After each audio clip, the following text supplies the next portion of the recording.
Assalamualaikum warahmatullahi wabarakatuh. Good afternoon, ladies and gentlemen. Hi. How are you today? Oh, there's no question for me. So we start our sharing session today. But before of that, I wanted to tell you about our guest today is Kak Agus Setiadi Sihombing. Yeah, who is alumni from Senior High School Tambusai and graduated from 2017, right? 2017 and 19. Ya, and 19. Kak Agus adalah salah satu alumni berprestasi di SMA Negeri 1 Tambusai yang melanjutkan pendidikan kuliahnya ke Universitas Sumatera Utara.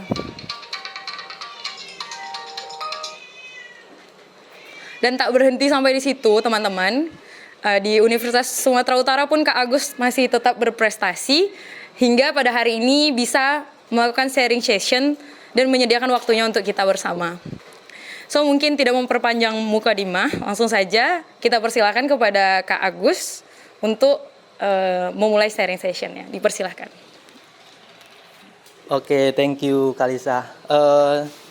Kalisa udah expert ya buat bahasa Inggris. Aku mungkin presentasinya bahasa Indonesia aja ya, biar kita mudah nangkep. Oke, baik. Selamat siang ya buat teman-teman semua. Oke, gimana nih kabarnya? Pada sehat semua kan? Oke, baik.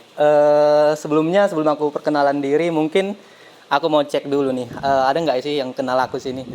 Yang kenal aku mungkin boleh tunjuk tangan.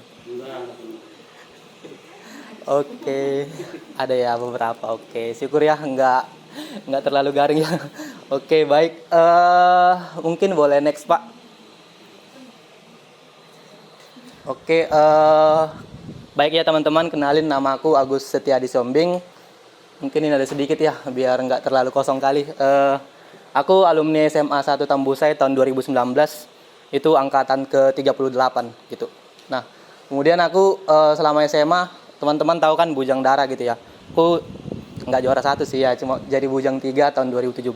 Kemudian Putra Diwata juga aku ikut gitu ya. Itu Putra Diwata 3 juga di tahun 2016 gitu. Nah, aku sekarang ya bersyukur bisa jadi mahasiswa di USU gitu ya. Tepatnya di jurusan FKM USU. Nah, teman-teman yang nggak tahu FKM USU itu apa, itu Fakultas Kesehatan Masyarakat gitu. Nah, dianya fokusnya itu tentang kesehatan masyarakat. Di antaranya bidang studinya itu mungkin kalau teman-teman nanti ikut itu epidemiologi gitu ya. Kemudian kesehatan lingkungan, selanjutnya ada biostatistika gitu. Kemudian ada juga belajar tentang kesehatan reproduksi gitu. Dan kalau aku sendiri ya gitu ya, peminatannya bukan di antara itu sih. Aku peminatannya AKK gitu ya, atau administrasi dan kebijakan kesehatan gitu teman-teman. Nah, selama di kampus juga aku ini ya freelance juga di Lini Muda gitu ya.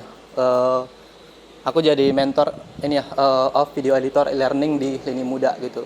Teman-teman kalau mau cek bisa ke IG-nya Lini Muda @linimuda gitu teman-teman. Nah, aku sebagai mentor gitu ya buat ngecekin nih atau nge-review video buat ditampilin di website learningnya Lini Muda gitu teman-teman. Oke, mungkin segitu dulu ya perkenalan dari aku. Nanti kalau teman-teman mau kenal lebih lanjut bisa hubungi aku. Nanti di akhir aku kasih tahu gitu kontak aku ataupun media sosial mungkin ya kalau mau terhubung gitu teman-teman. Sebelumnya aku mau nanya dulu ke teman-teman di sini ada kelas berapa aja ya? 12. Kelas 10 boleh tunjuk tangan. Oke, 3. Oke, banyak ya. Kelas 11. Oke. Kelas 12. Oke, cuma 1 ya perwakilan, baik. Oke, artinya sini udah ini ya diversitas ya, beragam ya, ada kelas 10, 11 dan 12. Oke, dan 3, 6, 9, 10. 11 ya, ada 11. Oke. It's okay. Memang ya kalau mungkin boleh throwback sedikit ya. Itu kalau kita setiap ada ini ya, kalau kelas gitu atau kalau pemateri lah gitu dari alumni-alumni kita yang sukses itu memang bisa dibilang itu nggak terlalu banyak gitu yang ikut. Tapi dari semua yang ikut itu meskipun sedikit, mereka itu rata-rata bisa ngelanjutin gitu. Regenerasi dari alumni-alumni kita gitu. Aku juga kayak gini teman-teman. Aku juga awalnya kayak gini, duduk gitu ya, kayak teman-teman lah gitu, dengerin orang bicara gitu. Kalau teman-teman mungkin tahu ya gitu, eh, Bang Romi gitu, Bang Romi gitu. Aku dulu itu dengerin gitu ya, Bang Romi itu ngomong gitu tentang esai, tentang karya tulis ilmiah, sama kayak teman-teman gitu. Nah, jadi teman-teman ini ya jangan apa gitu ya, jangan kayak apa sih gitu ya, dan merasa jadi kayak ini buang waktu gitu ya. Nah, teman-teman bisa maksimalin gitu waktu yang ada gitu, karena mudah-mudahan lah gitu teman-teman bakalan dapat ilmu ya gitu ya, yang mungkin gitu di dalam kelas teman-teman nggak dapetin gitu. Nah, karena alumni kita ya gitu ya, aku sendiri lah gitu, contohnya waktu di zaman aku waktu SMA gitu, ada beberapa ilmu-ilmu yang sebenarnya aku belum peroleh gitu di sekolah. Nah, itu dikasih tahu oleh pemateri ataupun alumni kita gitu teman-teman. Jadi istilahnya walaupun sedikit tapi jadi gitu. Oke gitu teman-teman. Mungkin boleh next Pak. Oke, jadi teman-teman di sini aku akan bawa 2 topik ya. Yang pertama mungkin aku bakal sesuai tadi ya, sesuai judul kita, yaitu menata aktivitas selama SMA dan juga mengulik parlemen remaja. Nah, mungkin aku bahas dari topik yang pertama dulu nih, yaitu menata aktivitas selama SMA. Oke, boleh next Pak. Berganti ya. Nah, teman-teman mungkin boleh introspeksi ya. Apakah teman-teman termasuk di sini ya, kamu semasa SMA gitu ya? Nah, kalau aku jujur ada beberapa ya gitu ya dari antara ini gitu. Nah, itu waktu masuk SMA aku itu bingung mau ngapain gitu ya. Yang pertama bingung mau ngapain gitu. Karena gimana ya, transisi dari SMP ke SMA itu beda banget gitu ya. Secara lingkungan gitu ya, secara psikologis kita juga belum siap gitu. Meskipun secara umur katanya kita udah mulai beranjak dewasa gitu. Tapi sifat-sifat SMP itu payah kan gitu hilang gitu. Karena kita udah kebiasaan gitu mungkin di SMP gitu. Nah, sama kayak aku dulu ya gitu. Waktu masuk SMA itu bingung mau ngapain. Ini SMA ngapain sih gitu ya. Aku ya waktu pertama masuk ya kayak biasa aja gitu. Kalau belajar ya belajar gitu. Tapi tetap sih aku tetap effort gitu ya buat belajar maksimal gitu teman-teman. Terus yang kedua sibuk nyari cewek atau cowok gitu ya. Nah, ada yang bilang ya kalau masa SMA itu masa paling indah gitu ya. Mungkin itu nggak salah sih gitu ya. Nah, tapi jangan sampai sibuk gitu ya nyari cewek atau cowok nih. Ada yang kayak apa ya, kalau masa-masa mencari tipe cewek atau cowok ideal aku nih gitu ya. Di SMA ini ada nggak sih gitu ya kayak gitu. Nah, itu jangan sampai teman-teman terlena gitu. Karena kalau teman-teman terlalu sibuk nih, teman-teman jadi kayak lupa nih sebenarnya tujuan teman ke SMA itu mau ngapain gitu. Nah, gitu dia. Mungkin nggak ada dong gitu orang tua kita yang bilang, nak kamu SMA itu nyari ini ya, nyari cowok atau cowok yang sesuai selera mama, nggak mungkin kan gitu, nggak mungkin gitu. Nah, pastinya biar bisa menimba ilmu dengan baik gitu. Nah, terus yang ketiga itu yang masa SMA itu masih bersifat kekanak-kanakan gitu. Nah, ini sih yang aku bilang tadi ya. Nggak menutup kemungkinan ya teman-teman gitu, walaupun secara umur gitu ya kita ini katanya udah mau beranjak dewasa tapi sifat kanak-kanak itu sulit dihilangkan gitu. Nah, ini sih yang perlu dihilangkan waktu teman-teman semasa SMA. Nah, teman-teman harus sudah mikir nih mulai dewasa gitu ya. Nah, teman-teman mau ngapain nih di SMA gitu yang paling utamanya. Teman-teman bisa raih prestasi apa selama di SMA. Setidaknya teman-teman belajar bagus lah gitu di kelas gitu. Jangan pas masuk kelas ya masuk gitu, jangan bolos gitu. Terusnya yang paling penting sih itu ya, itu nggak punya goals gitu teman-teman, nggak punya tujuan gitu. Nah, sama kayak aku dulu ya gitu di awal waktu masuk sekolah. Nah, harapannya itu nggak terjadi ke teman-teman gitu. Teman-teman nggak tahu nih goals aku masuk SMA ini ngapain sih gitu ya. Teman-teman bakalan 3 tahun loh di SMA gitu. Kalau teman-teman nggak tahu goals teman-teman itu bakalan hampa gitu ya. Kan selama 3 tahun teman-teman nggak tahu nih mau ngapain, ya udah kayak air mengalir aja gitu ya. Itu sayang banget teman-teman gitu. Nah, itulah yang kemarin aku disadarkan ya gitu. Itu kalau mungkin bisa throwback ya gitu. Aku mulai disadarkan itu setelah mau masuk ke semester genap gitu. Itu kalau nggak salah kemarin Pak Asep gitu ya, ajak aku, Gus, yuk coba lomba esai gitu. Nah, itu pengalaman pertama aku disadarkan gitu. Bahwasannya ini goals kamu gitu. Nah, aku langsung oke, Pak gitu ya. Coba. Dan memang gitu ya, waktu pertama kali coba nggak juara gitu. Dan Tapi puji syukurnya waktu itu aku 25 besar gitu nasional gitu. Itu kemarin lombanya di UPI gitu ya, Universitas Pendidikan Indonesia gitu. Nah itu sih pengalaman pertama aku. Nah dari situ aku mulai tahu nih goals aku mau ngapain gitu. Ternyata aku punya passion ya gitu, kayak kegemaran bahwasannya aku bisa nulis gitu teman-teman. Nah dari situ aku gila sih gitu ya, bisa dibilang sih lumayan gila gitu ya. Aku sampai jam 2 malam itu mau nulis gitu. Aku lomba coba sana coba sini gitu. Nah pertanyaannya kemudian, apakah abang juara semua gitu ya dari lomba itu? Enggak teman-teman gitu. Tapi ada pengalaman berharga gitu ya di balik kita dari lomba itu gitu. Nah yang paling utama itu teman-teman ini ya, kalau aku bisa bilang selangkah lebih depan gitu dari teman-teman atau dari kawan-kawannya teman-teman yang ini yang nggak pernah ikutan lomba gitu. Kenapa? Aku contohin gini ya. Misal nih teman-teman siapa ya yang belajar fisika ya gitu, gaya Lorentz gitu ya, ada kan belajar gaya Lorentz gitu. Nah teman-teman mungkin tahu cuma apanya aja kan, definisi gaya Lorentz itu gimana gitu ya, F kali B kali L gitu ya, F sama dengan B kali L gitu ya kalau nggak salah gitu. Nah aku dari lomba itu aku tahu bahwasannya gaya Lorentz itu bisa digunain buat ini, buat untuk membuat kapal gitu. Nah tapi dengan bantuan ini sih ada juga bantuan apa ya, kayak benda-benda lain gitu. Nah, tapi gaya Lorentz itu bisa diaplikasikan gitu untuk membuat ini ya, kapal yang ini yang ramah lingkungan gitu, dan dia nggak menggunakan solar gitu. Nah, gitu menggunakan fotovoltaik juga sih bantuannya. Tapi setidaknya kita tahu bahwasannya gaya Lorentz itu bisa diaplikasikan gitu. Nggak hanya kita tahu bahwasannya gaya Lorentz itu rumusnya F sama dengan B kali L gitu. Nah, jadi dia makanya aku bilang di awal itu kita selangkah lebih depan gitu dari teman-teman kita yang mungkin sama sekali ya di kelas aja gitu, Nah itu sih. Nah makanya kalau apa ya, kalau teman-teman nanya nih tentang apa gitu yang lagi hype gitu, yang lagi happening gitu, itu aku bisa lah gitu tahu, karena aku udah kayak udah pelajari dulu gitu, karena aku ikut lomba itu gitu. Itu sih. Mungkin boleh next Kalisa. Nah kalau tadi ya itu sih yang kayak yang bad-nya ya gitu ya, yang don'ts gitu ya. Nah ini yang do-nya gitu teman-teman. Kamu semasa SMA harusnya gimana gitu ya. Nah yang pertama itu self development gitu ya, atau pengembangan diri. Ini semua bagian dari skill development gitu, atau pengembangan skill. Nah pertama itu pengembangan diri. Pengembangan diri ini apa aja ya kak? Aku mungkin beberapa aja ya gitu ya, karena ini masih teman-teman masih tahap SMA gitu. Jadi aku sesuaiin sama kapasitas teman-teman di SMA aja gitu. Nah yang pertama pengembangan diri itu yang teman-teman perlu pelajari itu public speaking teman-teman, gitu ya. Public speaking ini sangat penting gitu teman-teman. Baik waktu teman-teman di SMA ataupun nanti setelah SMA itu bakalan guna. Public speaking ini gimana ya? Suatu teknik gimana teman-teman itu bisa mempersuasi orang gitu.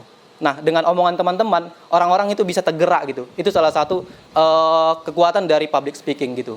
Kalau teman-teman bisa menguasai public speaking dengan baik, mudah-mudahan lah gitu, teman-teman bakalan bisa sih, baik itu berbaur di masyarakat ataupun di lingkungan sekolah gitu, ataupun after teman-teman dari lulus SMA gitu, teman-teman bakalan bisa berkecimpung di masyarakat gitu teman-teman. Selanjutnya menulis gitu. Nah ini menulis aku bilang karena aku juga ya gitu ya. Jadi mungkin aku disclaimer di awal bahwasannya ini berdasarkan beberapa dari pengalaman aku gitu aku ambil. Nah yang kedua itu menulis gitu teman-teman. Kak kenapa sih menulis gitu, kan masih banyak yang lain gitu kak. Membaca kayak gitu ya. Nah kenapa menulis teman-teman? Kalau teman-teman menulis, teman-teman itu nggak akan terpisahkan sama yang membaca gitu. Nah kalau teman-teman misal nih mau ikut lomba esai ya, kalau aku itu teman-teman bakalan baca gitu. Kalau aku udah alamin kemarin ya gitu. Aku mau menulis esai nih, misal tentang bonus demografi gitu ya, teman-teman mungkin tahu ya gitu ya. Aku kan teman-teman pernah nggak sih gitu ya belajar di kelas gitu, mungkin pernah gitu, tapi cuma apa ya permukaannya aja kan gitu, kita belajar bonus demografi itu bla bla bla bla bla bla gitu, tapi nggak deep gitu, nggak dalam gitu. Nah iya gitu, cuma konsep dasarnya aja gitu yang kita pelajari di SMA. Nah kalau kita bisa mau tahu lebih dalam, kita harus baca dulu gitu. Nah setidaknya kita baca jurnal ataupun artikel berita gitu teman-teman. Jadi menulis ini kayak apa ya, satu paket komplit sama membaca gitu teman-teman. Dan kenapa menulis ini penting, yang udah kakak alamin ya, kakak untungnya dari SMA itu udah terbiasa menulis gitu. pas kakak di SMA, pas kuliah gitu, itu udah gampang gitu. Misal dosen minta buat makalah, oke, sikat gitu ya, gampang gitu. Kemudian dosen minta apa ya, bikin proposal, udah bisa gitu. Nah, teman-teman gitu ya, aktivitas akademik itu nggak terlepas sama kegiatan menulis, gitu teman-teman. Jadi apa ya, apa implementasi atau apa ya, output dari kuliah itu kan skripsi.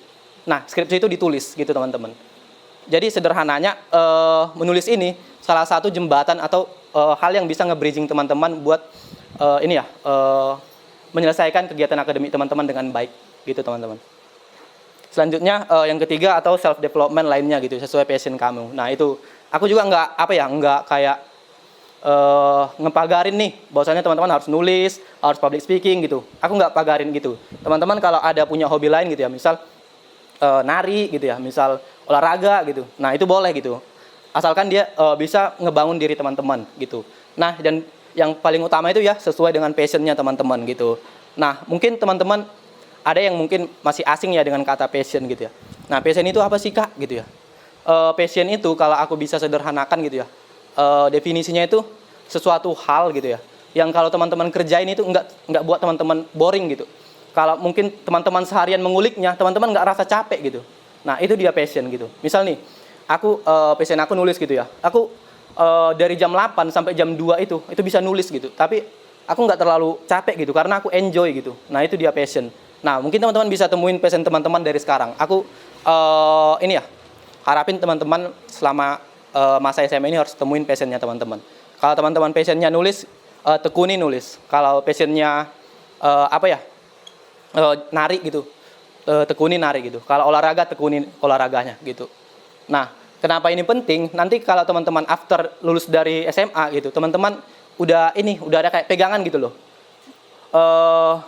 Worst case pun kalau teman-teman nggak nggak kuliah gitu, tapi teman-teman udah ada pegangan nih, teman-teman bisa olahraga gitu. Setidaknya teman-teman kalau kalau ada perlombaan nih di kampung, teman-teman dipanggil gitu, bisa ikut gitu kan. Ada juga nih kalau misalnya juara bakal dapat uang juga gitu. Kalau ada nari gitu ya, misal di kampung gitu ada hajatan atau ada pesta sunatan gitu ya, itu bisa dipanggil gitu. Nah gitu teman-teman. Apalagi kalau teman-teman harapannya gitu ya, kalau SMA ya usahain lah gitu, bisa lanjut ke perguruan tinggi gitu. Nah itu passion itu bakalan nolong teman-teman gitu. Gitu teman-teman. Nah selanjutnya itu pengembangan organisasi atau karir. Nah gimana cara pengembangannya itu teman-teman ikut ekstrakurikuler gitu. Nah di SMA ini ada banyak kan gitu pilihan ekstrakurikuler yang teman-teman ikuti, dan kembali lagi sesuai dengan passionnya teman-teman gitu. Nah kalau teman-teman suka pramuka, ikutin dong ekskulnya pramuka gitu. Kalau suka alam ya gitu, outbound gitu bisa. Pramuka juga bisa sih, tapi yang lebih spesifik ke alam itu Sispala ada masih nggak sih? Ya aku kemarin ikut Sispala gitu ya. Ya mungkin nggak jalan ya karena dia kegiatannya ini kan ke lapangan gitu. Nah gitu teman-teman. Ada banyak sih, ada eskul olahraga juga ya, PMR gitu ya. Aku juga PMR kemarin ikut gitu sih. Kemudian yang kedua ikut lomba. Nah ini tadi sih aku aku ajak nih teman-teman gitu, jangan takut gitu buat ikut lomba gitu. Jangan takut buat ikut lomba. Kenapa ya? Kalau teman-teman ikut lomba gitu ya, kayak aku bilang tadi, itu teman-teman ada dapat pengalaman gitu di luar kelas gitu. Nah, pengalaman ini yang bisa kayak menambah ilmu teman-teman gitu selain dari kelas gitu. Seperti aku bilang tadi gitu. Teman-teman jadi selangkah lebih di depan gitu dari teman-teman yang lain. Selanjutnya yang ketiga itu ikut project bersama guru gitu. Nah ini kalaunya ya opsional ya gitu. Kalau misal guru nih ada project gitu ya, misal kayak contohnya lah kayak kemarin kan ada pembuatan video gitu ya. Ada pembuatan video. Aku cukup mantengin ya belakangan ini YouTube Semansai gitu. Ada banyak kreativitas gitu ya. Ada yang bikin podcast gitu ya. Ada yang buat video hari guru gitu. Nah teman-teman ikut gitu. Apalagi kalau ini misalnya ada project bersama guru. Misal guru nih ngajak, kamu bisa gitu ya, bisa bantu ibu buatin modul nggak gitu. Nah teman-teman ikut aja gitu. Walaupun teman-teman kayak gitu, kayak merasa ini bakalan capek gitu. Tapi teman-teman ikut aja gitu. Nah tapi teman-teman bilang gitu, aku bisanya ini bu gitu, aku bisanya ini pak gitu, aku bantunya di sini pak atau bu gitu. Nah, teman-teman kalau ada bisa ikut project ya gitu bersama guru itu bakalan juga berharga juga gitu. Gitu teman-teman. Selanjutnya pengembangan kepemimpinan atau leadership gitu ya teman-teman. Nah, pengembangan kepemimpinan ini sangat penting juga teman-teman. Nah, pertama itu teman-teman harus belajar nih memimpin gitu. Setidaknya memimpin diri teman-teman lah dulu gitu. Nah, kalau ibaratnya ya teman-teman lah gitu ya, kayak desainer atas hidupnya teman-teman gitu. Nah, itu utamanya gitu. Kemudian teman-teman yang kedua belajar organize tim atau orang lain gitu. Nah, pengalaman mengorganisasi orang itu nggak mudah teman-teman. Aku udah alamin gitu ya. Aku dan sesuai dengan apa ya tingkatan usianya juga gitu teman-teman. Aku dulu juga ketua ini ya PMR gitu. Itu nggak terlalu sulit gitu ya untuk mengorganisasi anak-anak SMA gitu. Tapi ada juga kesulitannya karena gimana ya? Biasalah gitu ya kan kalau anak-anak SMA ada juga yang kayak apa sih ini ngatur-ngatur aku gitu ya gitu ya. Nah itu sih. Nah itu punya apa ya butuh gitu ya. Butuh keterampilan khusus buat teman-teman bisa mengorganisasi gitu ya atau memanajemen orang gitu yang apalagi mereka bertentangan dengan kita gitu, itu perlu skill khusus gitu. Nah itulah pentingnya teman-teman bisa organize tim atau orang lain gitu. Nah kemudian pengalaman kepemimpinan ini itu kena lagi ke aku sekarang gitu ya. Bosannya aku kalau boleh cerita sedikit ya gitu, aku juga jadi ketua panitia event nasional gitu ya. Puji syukurnya gitu ya aku bisa jadi ketua gitu dan membawahi sekitar 30 anggota gitu. Nah, 30 anggota itu isi kepalanya kan beda-beda teman-teman. Karakternya beda-beda gitu, budayanya beda-beda. Nah, itulah mengapa teman-teman penting nih gitu ya. Dari awal itu teman-teman belajar nih mengorganisasi tim ataupun orang lain. Yang notabene mereka nggak selalu apa ya sesuai dengan jalannya teman-teman gitu, sesuai dengan yang teman-teman ekspektasikan gitu. Nah, bakalan ada trouble, bakalan ada hal-hal yang mungkin sederhana aja sih aku sama Asep gitu yang mungkin itu beda gitu. Meskipun kita udah mungkin udah saling kenal gitu. Itu bakalan ada yang beda gitu. Nah, apalagi dengan orang-orang yang kita nggak kenal sama sekali loh gitu. Baru di organisasi itu kita baru kenal gitu. Nah, siapa sih lo gitu ya ngatur-ngatur aku gitu ya gitu. Pasti bakalan ada ngomong gitu. Nah, itulah pentingnya teman-teman untuk belajar organize gitu ya, organize time gitu ya atau mengorganisasi tim ataupun orang lain. Nah, ini yang paling aku tekanin lagi ya gitu. Aku highlight banget nih, teman-teman buat pengembangan future skills gitu. Nah, future skill ini aku ambil beberapa sih gitu ya. Meskipun kalau dari teman-teman lihat dari World Economic Forum gitu ya, itu mengeluarkan 10 skill gitu untuk di masa depan. Tapi kembali lagi aku sesuaiin ke skillnya teman-teman gitu ya. Untuk SMA, setidaknya teman-teman kuasai 4 ini aja lah gitu. Nah, yang pertama itu asah creative thinking gitu. Apa sih creative thinking itu? Nah, creative thinking itu sederhananya berpikir kreatif gitu ya teman-teman kalau bahasa Indonesianya. Nah, teman-teman creative thinking itu kayak ibarat teman-teman berpikir sesuatu itu dengan cara pendekatan yang kreatif gitu. Yang nggak kalah yang dibilang anti mainstream lah gitu. Nah, teman-teman berpikir gimana caranya teman-teman bisa ngasilin A dengan pendekatan B gitu. Dengan bukan nggak pendekatan misal menghasilkan A nggak pendekatan A aja gitu, tapi bisa menggunakan pendekatan B, C, D sampai dengan Z gitu. Nah, gitu dia simpelnya teman-teman. Terus kenapa creative thinking ini penting gitu ya? Mungkin kita tahu ya gitu. Bang kan sekarang udah banyak robot ya gitu. Sekarang teknologi semakin pesat gitu. Nah, apa sih kenapa nggak kita pakai gunain teknologi aja bang gitu? Apa sih lagi pentingnya creative thinking ini gitu ya? Nah, teman-teman, studi menyatakan bahwasannya kalaupun apa ya teknologi ataupun perkembangan zaman semakin pesat, kreatif itu nggak bisa dibeli gitu teman-teman. Kreativitas itu nggak bisa diciptakan gitu. Nah, kreativitas itu setiap orang punya kreativitasnya masing-masing gitu.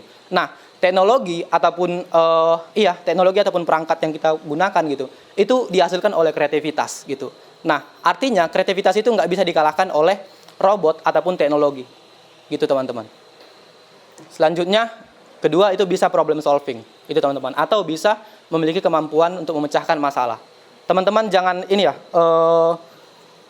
jangan kayak alergi nih sama masalah gitu. Nah, teman-teman bakalan ngadapin banyak kayak masalah gitu, tapi yang teman-teman kayaknya nggak ekspektasi nih bakalan datang ke aku gitu ya. Teman-teman dari sekarang aku saranin gitu, mungkin teman-teman untuk jangan alergi sama masalah gitu, tapi usahain untuk mecahin masalah gitu. Apalagi berkaitan dengan akademik gitu ya.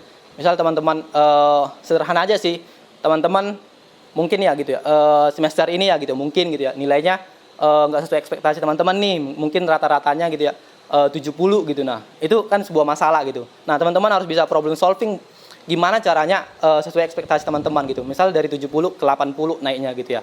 Nah, itu teman-teman harus bisa gitu mengatasi masalah yang ada gitu. Setidaknya nggak usahlah dulu masalah orang-orang di sekitar teman-teman, tapi untuk masalah teman-teman sendiri itu. Terus yang ketiga itu analytical atau critical thinking gitu. Nah, teman-teman ini berpikir analitis ataupun kritis gitu ya. Nah, ini juga salah satu feature skill yang teman-teman harus kuasai itu teman-teman. Nah, kenapa ini penting? Karena ini ya teman-teman, kita penting ini ya untuk melihat sesuatu itu secara kritis gitu. Artinya kita nggak harus juga ya gitu menelan bulat-bulat suatu pernyataan gitu ataupun suatu hipotesa gitu. Nah, teman-teman harus bisa nih gitu menalar gitu ya atau menanalitik gitu ya ataupun kritis gitu melihat suatu permasalahan gitu teman-teman. Jadi teman-teman apa ya, kalau teman-teman bisa menggunakan gitu ya pemikiran kritis teman-teman bisa memecahkan masalah itu dengan lebih baik gitu. Bahkan kalau bisa dibilang gitu ya, misalnya masalah ini aturannya bisa selesai dalam 5 jam nih, tapi kalau teman-teman punya pemikiran kritis gitu atau analitis gitu ya, teman-teman bisa menyelesaikannya misal dengan 3 jam aja gitu teman-teman. Terus yang keempat itu effective communication. Nah, ini salah satu feature skill juga ya teman-teman, itu atau skill yang dibutuhkan di masa depan gitu teman-teman.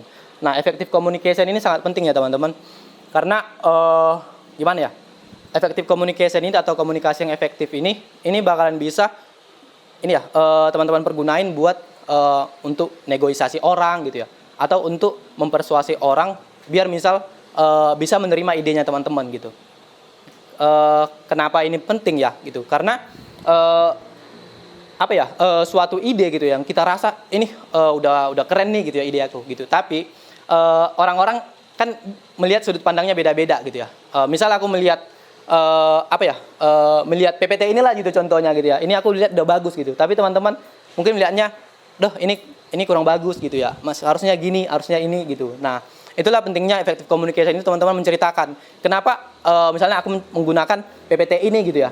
Nah, itu sih pentingnya effective communication itu buat orang-orang gitu bisa setuju gitu sama pendapatnya kita, sama idenya kita gitu. Nah, itu bakalan guna banget gitu ya teman-teman, kalau teman-teman misal mau nawarin ide ke orang-orang gitu, biar orang-orang itu setuju sama ide atau gagasan yang kita bawa gitu teman-teman. Kalau dia mau kita terapkan, dia bisa diterapkan gitu. Misal kayak teman aku kemarin, dianya itu esai dia itu bisa dibuat jadi kebijakan gitu dalam bentuk peraturan atau undang-undang gitu teman-teman. Jadi dianya nggak hanya kayak tulisan aja gitu loh, cuma teks aja gitu, tapi dianya bisa aplikatif gitu atau bisa dipergunakan gitu. Gitu. Itu bakalan jadi punya nilai plus gitu teman-teman. Terus jangan lupa selipkan peran atau fungsi DPR. Nah, kayak ke dalam esai sebagai added value atau nilai plus gitu tadi yang aku bilang tadi ya teman-teman.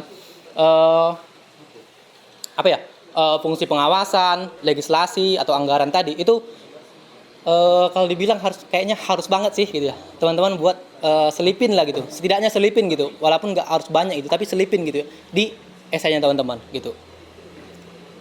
Nah, yang kedua untuk video kampanyenya itu voice your campaign video gitu ya. Nah, suarakan gitu ya video kampanye teman-teman gitu.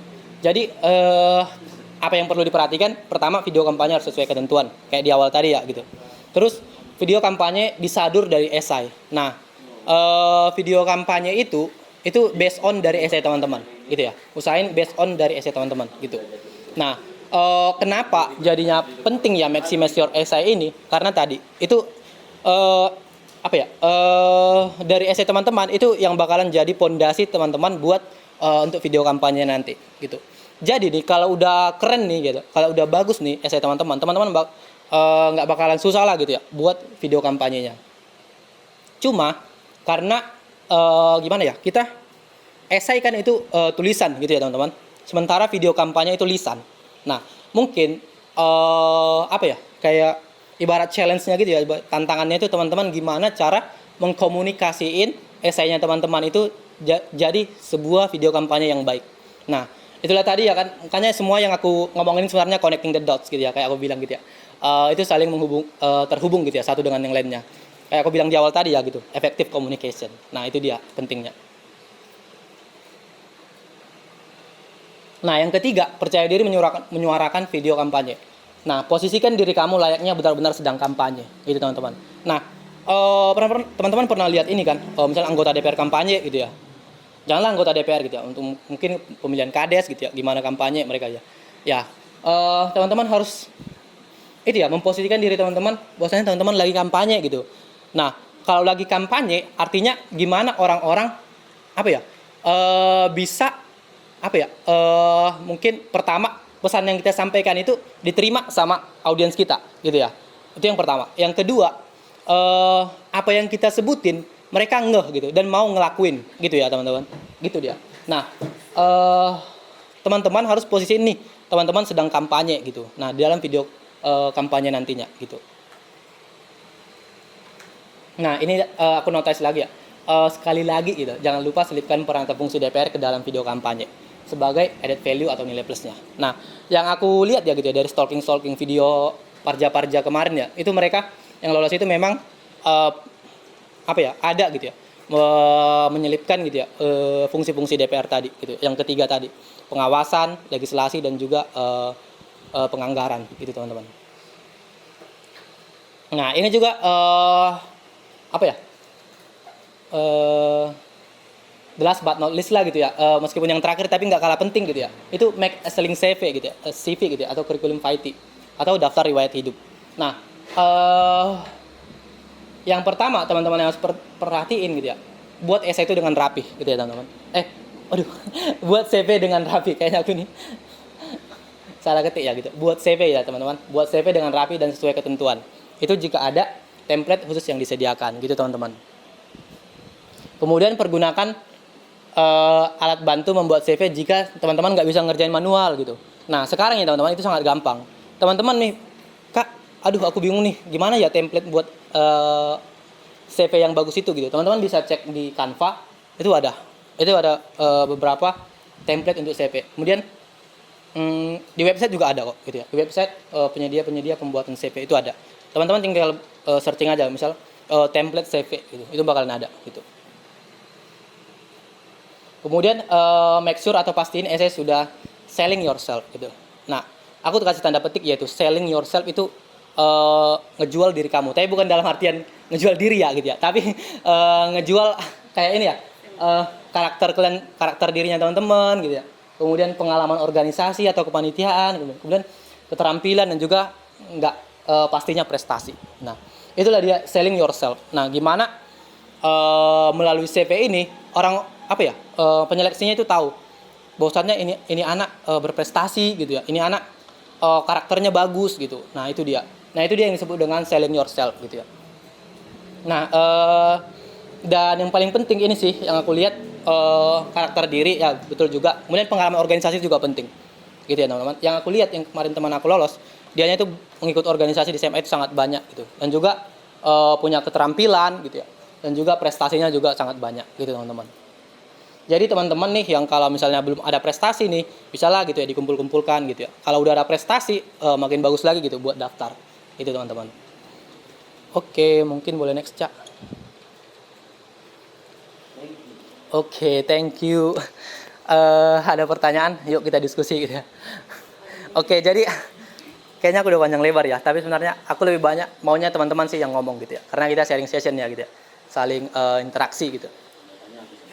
Iya, boleh nanya tentang Parja, kalau di luar Parja boleh atau? Iya, esai juga ya. Esai, Parja, kehidupan SMA gitu ya. Ataupun mungkin yang hal yang di luarin juga boleh lah gitu. Tapi asal jangan private ya gitu ya.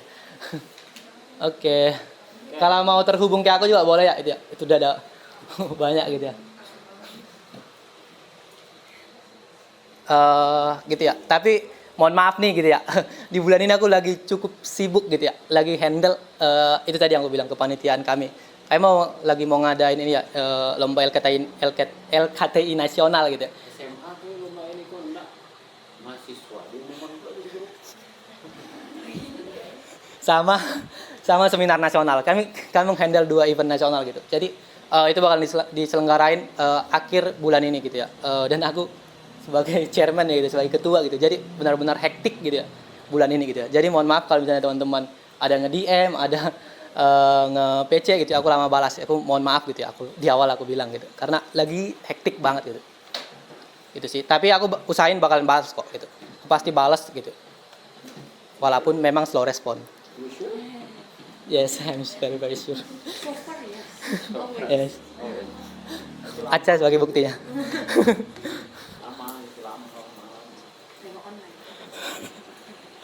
Oke, langsung sih guys, yuk. Kalau ada pertanyaan kita diskusi yuk. Direkam juga. Direkam juga.